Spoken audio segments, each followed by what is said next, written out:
everyone. Welcome to Book Chat. My name is Leslie, and I lead the Reading Safari and Stream programs for Monterey County Free Libraries. I have a really beautiful book for us to talk about today. This is called See No Stranger, a memoir and manifesto of revolutionary love written by Valarie Kaur. This book is a new publication. It just came out in June of this year.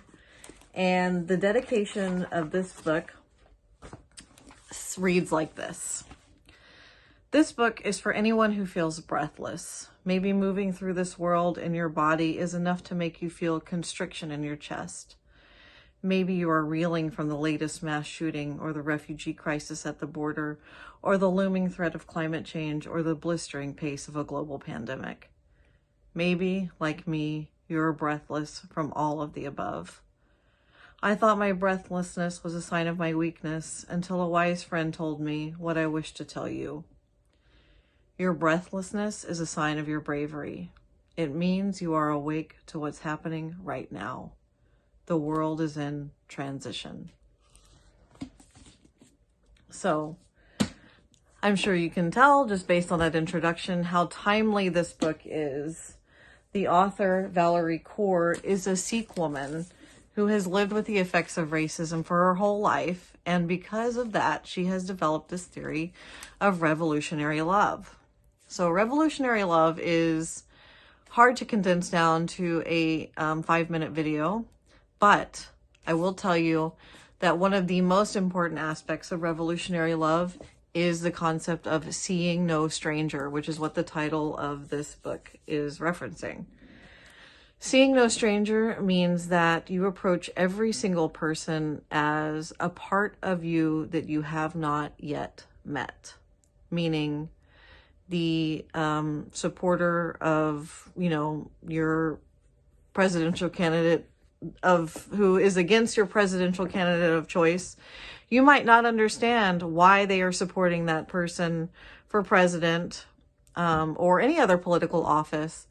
But if you learn to approach that person as a part of yourself that you have not yet met, then love, healing, and understanding is possible.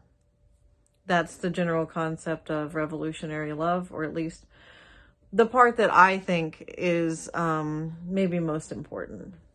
And it does sound really hard, right? I mean, it sounds incredibly hard to be able to approach people that way because we are so used to thinking of ourselves as right and others as wrong. We're very used to, binaries and placing people in categories and boxes.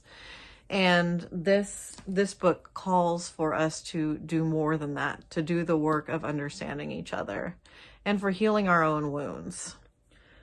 So throughout the book, Valarie Kaur, she takes us through how she was able to kind of heal her wounds that she had experienced from various experiences throughout her life, being sexually assaulted when she was a girl, and being physically assaulted by a police officer, making peace with her dying grandfather, because he was not pleased with her choice of life partner. So she talks about her life. It is a memoir, and she talks about how she was able to overcome and begin to live with these traumas and the wounds that are left behind through the act of revolutionary love.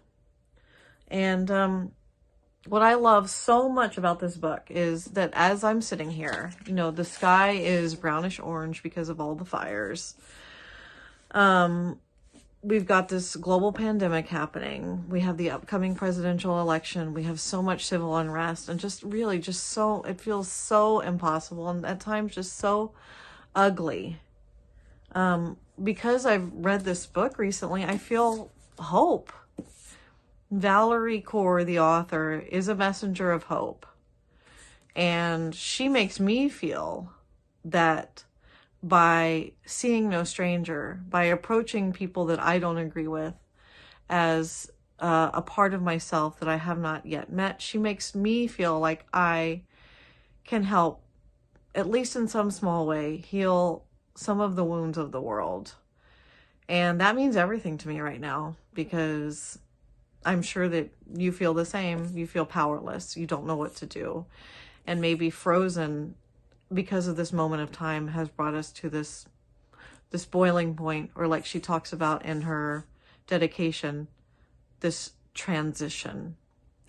We are in a transitional point for sure. And we don't know what's going to happen. All that we know is that somehow we'll get through, and I don't know if we'll get through better or worse, but with guidebooks like this, I think that we can come out better. So I urge you all to read this book. I cannot recommend it enough.